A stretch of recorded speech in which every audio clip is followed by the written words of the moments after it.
Baik, bismillahirrahmanirrahim. Assalamualaikum warahmatullahi wabarakatuh. Alhamdulillah, nahmadu wa nasta'inu wa nastaghfiruh wa na'udzubillahi min syururi anfusina wa min sayyiati a'malina. May yahdihillahu fala mudhillalah wa may yudhlil fala hadiyalah. Asyhadu an la ilaha illallah wa asyhadu anna Muhammadan abduhu wa rasuluh. La nabiyya wa la rasula ba'da. Teman-teman dan rekan-rekan semua, berjumpa lagi. Kita akan membaca fatwa-fatwa tarjih tentang tanya jawab agama yang ke-1. Ini terbitan dari tim Majelis Tarjih dan Tajdid Pimpinan Pusat Muhammadiyah. Kali ini masih dalam tema masalah akidah, subnya tentang Rasul menetapkan halal dan haram. Jadi ada pertanyaan dari jamaah tentang halal dan haram. Pertanyaannya adalah, apakah tugas Rasul dan apa dalilnya? Terus kemudian, adakah Rasul menetapkan yang haram dan yang halal? Kalau ada, apa saja dalilnya? Ini yang tanya adalah Mas Wardi dari Padang Panjang. Oke, baiklah, digabungkan saja fungsi atau tugas Rasul yang sekaligus merupakan haknya dalam penetapan hukum halal dan haram. Jadi fungsi tugas Rasul serta dalil-dalilnya dapat dilihat pada ayat-ayat Al-Quran maupun hadis. Antara lain ialah yang pertama, Quran surat An-Nahl ayat 35. Diutusnya Rasul khususnya Muhammad SAW adalah untuk menyampaikan wahyu Allah kepada umatnya. Sebagaimana disebutkan dalam surat An-Nahl tadi ayat 35. A'udzubillahi minasyaitonirrajim. Fahal ala rusuli illal balahul mubin. Tidak ada kewajiban para rasul itu kecuali menyampaikan amanat atau wahyu Allah dengan terang. Artinya dengan jelas, tidak bersembunyi-sembunyi,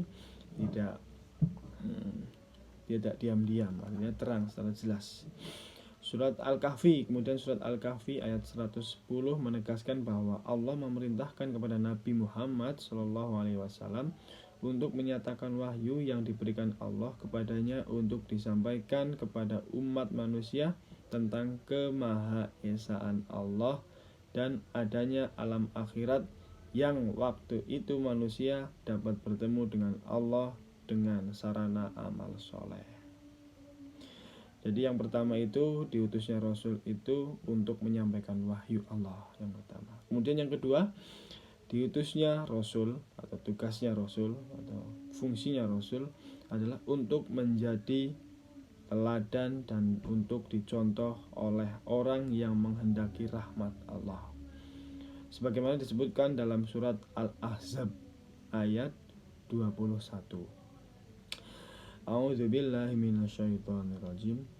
Laqad kana lakum fi rasulillahi uswatun hasanah liman kana yarjullaha wal yaumil akhir wa dzakarallaha katsira. Artinya, sesungguhnya telah ada pada diri Rasulullah itu suri toladan yang baik bagimu, yaitu bagi orang yang menghendaki bertemu Allah dan kedatangan hari kiamat, sedang ia sendiri banyak menyebut Allah. Tugas yang ketiga adalah untuk itu Rasul perlu ditaati pula oleh umatnya dalam rangka taat manusia kepada Allah. Sebagaimana disebut dalam surat An-Nisa ayat 59 dan 64 dan ayat-ayat Quran dan hadis-hadis Nabi. Firman Allah Quran surat An-Nisa ayat 64 yang berbunyi, A'udzubillahi minasyaitonirrajim. Wa ma arsalna mir rasul illa liyuta'a biiznillah. Kami tidak mengutus seorang rasul melainkan untuk ditaati dengan izin Allah. Wa ma arsalna mir rasulin illa liyuta'a biiznillah. Kemudian firman Allah lagi yang menegaskan bahwa apa yang datang dari Rasul harus dilaksanakan dan larangan Rasul itu harus dijauhi. Ini berarti bahwa Nabi atau Rasul juga mempunyai hak menentukan hukum di samping Al-Quran itu sendiri, sebagaimana disebutkan dalam Quran surat Al-Hasyr ayat 7. A'udzubillahi minasyaitonirrajim. Wa ma atakumur rasul fakhudhuhu wa ma nahakum anhu fantahu wattaqullah innallaha syadidul iqab. Artinya, apa yang diberikan Rasul kepadamu maka terimalah, dan apa yang dilarangnya bagimu maka tinggalkanlah, dan bertakwalah kepada Allah, sesungguhnya Allah sangat keras hukumannya.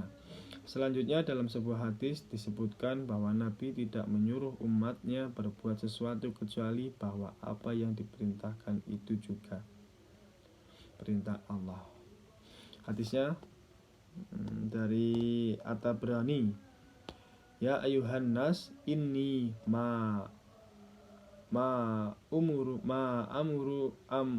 amurukum illa bima amarakumullah wala anhaakum illa amma nahakumullah an. Riwayat hadis rawahu Tabrani. Hai manusia, sesungguhnya aku tidak memerintahkan kepada kamu melainkan dengan apa yang telah diperintahkan Allah kepadamu, dan aku tidak melarang kamu melainkan dari apa-apa yang telah dilarang Allah kepadamu. Kemudian dilanjutkan hadis Nabi yang lain, tidaklah aku mengeluarkan sesuatu kepada kamu dari diriku sendiri, dan tidak pula aku meninggalkannya, tetapi Allah Ta'ala yang mengeluarkan kepadamu dan yang meninggalkannya. Karena tidak lain aku hanyalah seorang hamba yang diperintah. Apa-apa yang diperintahkan kepadaku, aku kerjakan. Aku ini hanya mengikuti apa-apa yang diwajibkan Tuhanku kepadaku. Hadis riwayat Tabrani dari Ibnu Abbas. Apa yang dinyatakan oleh Nabi itu sesuai dengan ayat 3 dan ayat 4 surat An-Najm. Bisa dibuka nanti. Kemudian yang keempat, atau sekaligus yang terakhir, poinnya adalah dalam pada itu Nabi SAW itu diutus untuk membawa rahmat kepada umat manusia dan memberi kabar gembira kepada yang mengerjakan kebaikan, dan memberi peringatan agar manusia tidak berpaling dari kebenaran dan ingkar kepada Allah. Hal ini ditunjuki oleh ayat 107 surat Al-Anbiya. A'udzubillahi minasyaitonirrajim. Wa ma arsalnaka illa rahmatan lil alamin. Wa ma arsalnaka illa rahmatan lil alamin. Artinya, dan tidak kami mengutus kamu Nabi Muhammad SAW melainkan untuk menjadi rahmat bagi alam semesta. Selanjutnya Quran surat Al-Baqarah ayat 119 dan surat Al-Fatir ayat 24 menegaskan, Inna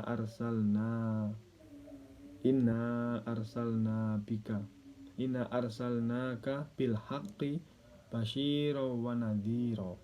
Sesungguhnya kami mengutus kamu dengan membawa kebenaran dan sebagai pembawa berita gembira dan pemberi peringatan, agar tidak ada alasan bagi manusia untuk membantah kepada Allah bahwa mereka tidak tahu apa yang harus dilakukan dalam berbakti kepada Allah itu, sebagaimana difirmankan oleh Allah dalam Quran surat An-Nisa ayat 165, yang artinya, mereka kami utus selaku rasul-rasul pembawa berita gembira dan pemberi peringatan, agar supaya tidak ada alasan lagi bagi manusia untuk membantah Allah sesudah diutusnya rasul-rasul itu, dan adalah Allah Maha Perkasa lagi Maha Bijaksana.